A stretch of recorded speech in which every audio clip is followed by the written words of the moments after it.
குரு பிரம்மா குரு விஷ்ணு குருதேவ மகேஸ்வரா குரு சாட்சாத் பரபிரம்மம் தஸ்மை ஸ்ரீ குருவே நமஹ. கடவுள் அருள் டிவி நேயர்களுக்கு இனிய புத்தாண்டு நல்வாழ்த்துக்கள். வணக்கம் நேயர்களே. நார்மலாக தமிழ் புத்தாண்டு அப்படின்னு சொன்ன உடனே நமக்கு பழைய வருடத்தினுடைய தாக்கங்கள் நிறைய தெரிய ஆரம்பிக்கும். புதிய வருடம் எப்படி இருக்க போகுதுன்னு ஒரு ஏக்கங்கள் வரும். அப்படி நம்ம பார்க்கும்போது சென்ற வருடத்தை விட இந்த ஸ்ரீ பிரபாவ வருடத்தில் எப்படி நமக்கு பலன் இருக்க போகிறது என்று பார்க்க போகிறோம். அதுலேயும் இந்த வருடத்தில் சனி பெயர்ச்சி கிடையாது, குருவின் பெயர்ச்சி இருக்குது. குருவின் பெயர்ச்சி தான் குரு கடாட்சம் கோடி புண்ணியம்னு சொல்லுவாங்க. அப்போ குரு தான் தனகாரகன்னு சொல்லுவோம். அப்படிப்பட்ட குருவினால் நமக்கு என்னெல்லாம் பலன் அப்படிங்கிறத ரொம்ப மைனூட்டாக பார்க்க வேண்டியிருக்கும். அவன் குரு பெயர்ச்சியானது 1ஆம் தேதி ஜூன் 2026 கடகராசியிலே உச்சம் அப்படிங்கிற இடத்துக்கு போகிறார். அந்த உச்சம் அப்படிங்கிற இடத்துல போயிட்டு அங்கேருந்து 31/10 அதிசாரமாக சிம்ம ராசிக்குள்ளே போவார். திருப்பி அங்கேருந்து ரிட்டர்ன் ரிவர்ஸில் 24 ஜனவரி 2027 அன்று திருப்பி கடகராசிக்கு வருவார். அப்போது ஒரு நல்ல மொமெண்ட்டு மிதுன கடக சிம்மம் அப்படிங்கிற 3 ராசி தொடர்புகளை கொண்டது.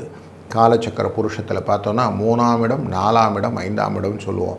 3ஆம் இடம் தான் முயற்சி, வீரியம், தைரியம் அப்படிங்கிற இடம்.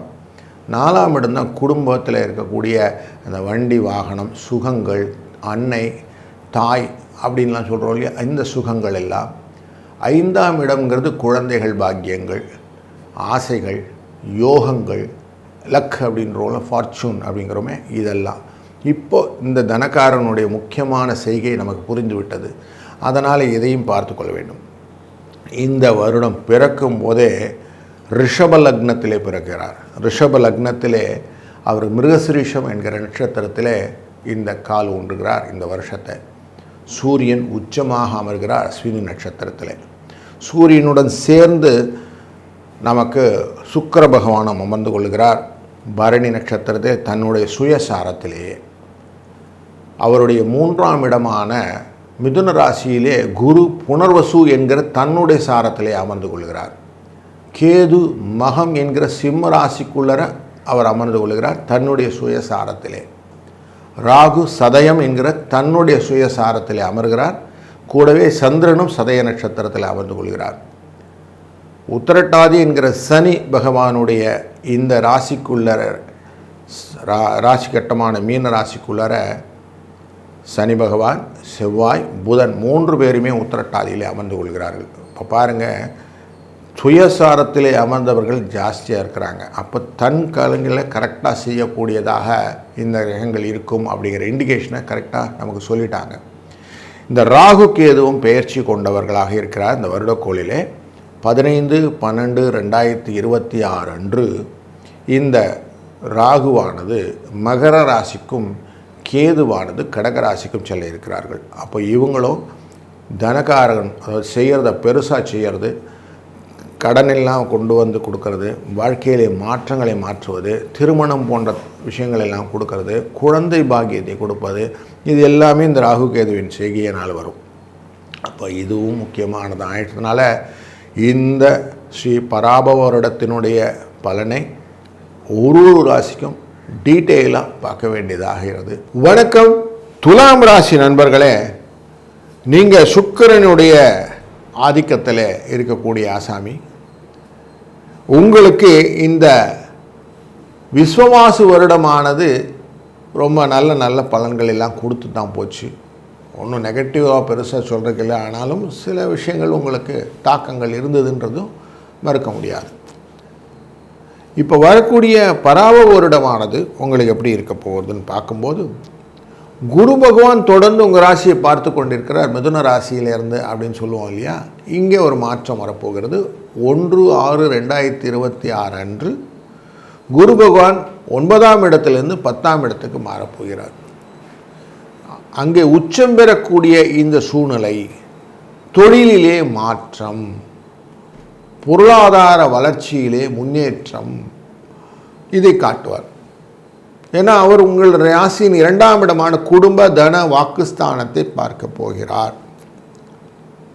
குருவினுடைய பார்வையின் பலன் ஜாஸ்தி நமக்கு தெரியும். அவர் மகர ராசியை பார்க்க போகிறார். உங்கள் ராசியினுடைய 4ஆம் இடத்தை பார்க்க போகிறார்.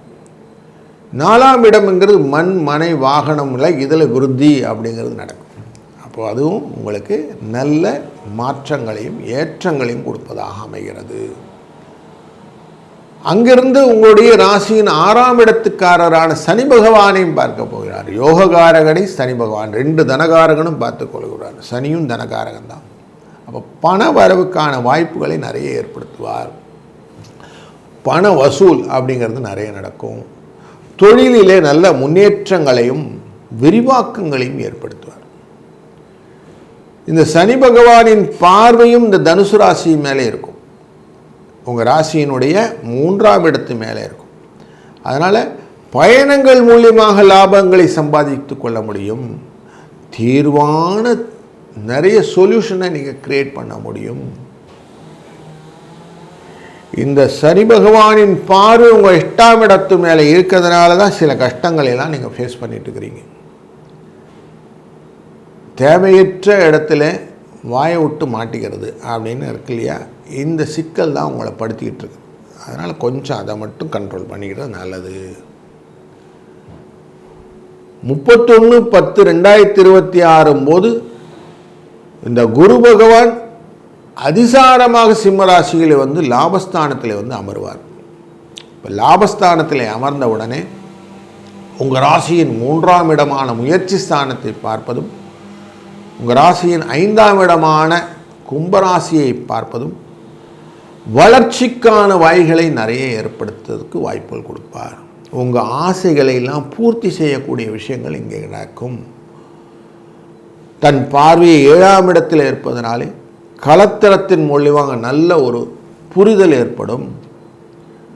சுகங்கள் உண்டு, வெற்றிகள் உண்டு என்ற நல்ல பலன்களை தாங்கி வருகிறார். இந்த பீரியடில் திருப்பி 24ஆம் தேதி ஜனவரி 2027 போது ரெஸ்டோர் டு நார்மலி உங்களோட லாபஸ்தானத்துக்குள்ளார் தொழில் ஸ்தானத்துக்கு போயிடுவார். தொழிலில் போனதோன்னு கண்டினியூஷன் நல்லா தான் நடக்கும், ஒன்றும் ப்ராப்ளம் இல்லை. அப்போது மொத்தத்திலே இந்த வருடத்தில் ஒரு நல்ல பீரியட்ஸ் நிறைய இருக்குது. மே 11ஆம் தேதி ஆரம்பமே செவ்வாய் உங்கள் ராசியின் குடும்ப தான வாக்குஸ்தானத்துக்குரிய அதிபதி, அதேபோல் உங்கள் ராசியின் 7ஆம் இடத்துக்குரிய அதிபதி தன்னுடைய இடத்துக்கு வந்து உட்கார்றார். அங்கே தான் சூரியன் உச்சப்பட்டு நிற்கப் போகிறார். ஒரு ராஜயோகத்தை ஏற்படுத்துவார். நல்ல முயற்சிகளை நிறைய கொண்டு வாங்க, வெற்றிகள் நிச்சயம் உண்டு. பலன்கள் நிறைய இருக்குது, கவலைப்படாதீங்க. இந்த காலகட்டங்களிலே 15/12/2026 ராகு கேது பெயர்ச்சி இருக்கிறது. இப்போ கேது பகவான் உங்கள் ராசியினுடைய லாபஸ்தானத்தில் உட்கார்ந்தவர் தொழில் ஸ்தானத்துக்கு மாற போகிறார். குரு பகவான் உங்களுடைய சுகஸ்தானமான யோகஸ்தானமான 5ஆம் இடத்தில் இருந்தவர் 4ஆம் இடமான மண்மனை வாகன ஸ்தானத்துக்குள்ளே வரப்போகிறார், மகர ராசிக்குள்ளற.